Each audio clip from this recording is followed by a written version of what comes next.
प्रथम वर्ष राजनीति विज्ञान के विद्यार्थियों, आज मैं आपको प्रथम प्रश्न पत्र राजनीतिक सिद्धांत के अंतर्गत बहुत ही महत्वपूर्ण अवधारणा व्यवहारवाद के बारे में विस्तार से बताना चाहूँगी।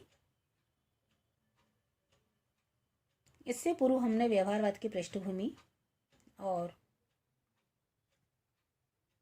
इसके विकास के बारे में जानकारी प्राप्त की थी और इसके लेखक और रचनाओं के बारे में भी जानकारी आपको दी गई थी। इसी क्रम में आज मैं आपको व्यवहारवाद के अर्थ, परिभाषा, उदय और विकास के कारण और मूल धारणाएं बताना चाहती हूँ। यदि हम व्यवहारवाद के अर्थ पर जाएं, डेविड ट्रूमैन ने व्यवहारवाद के दो अर्थ बताए हैं। पहला व्यवहारवादी प्रवृत्ति और दूसरा वैज्ञानिक दृष्टि। डेविड स्टर्न के शब्दों में यदि हम कहें तो व्यवहारवाद अध्ययन उपागम की वैज्ञानिकता और अनुभवजन्य सिद्धांत निर्माण से संबंधित है।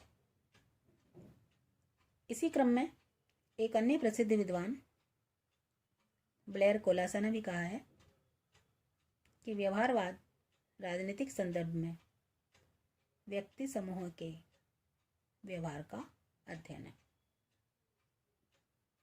अब व्यवहारवाद के अर्थ और परिभाषा के पश्चात हम इस बात को देखेंगे कि व्यवहारवाद के उदय और विकास के प्रमुख कारण क्या रहे।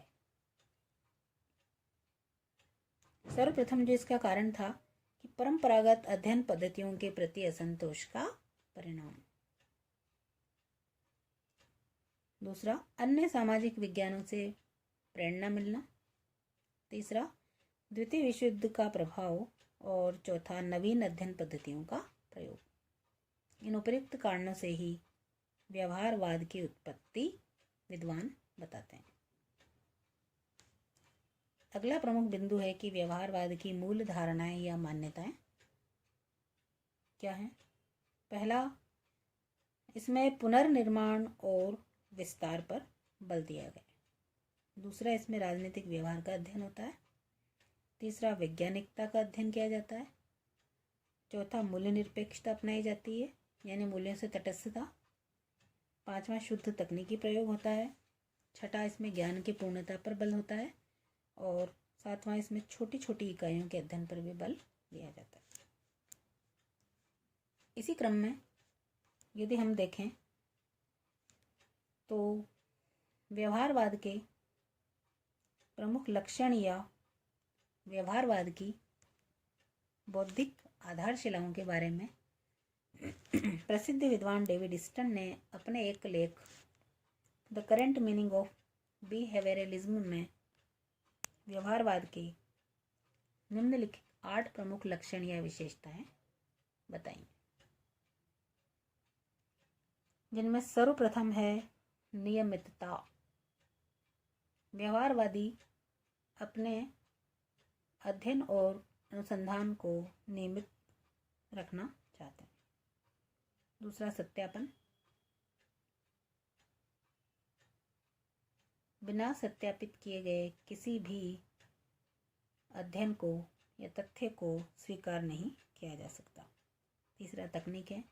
विशुद्ध वैज्ञानिक तकनीकें अपनाकर ही अपना अध्ययन किया जाता है।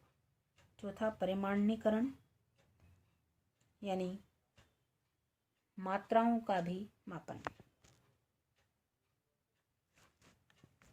पांचवा, मूल्य निर्धारण और आदर्श निर्माण। मूल्य निरपेक्षता के साथ साथ इसमें मूल्य निर्धारण पर भी बल दिया गया। छठा, व्यवस्थाबद्धीकरण,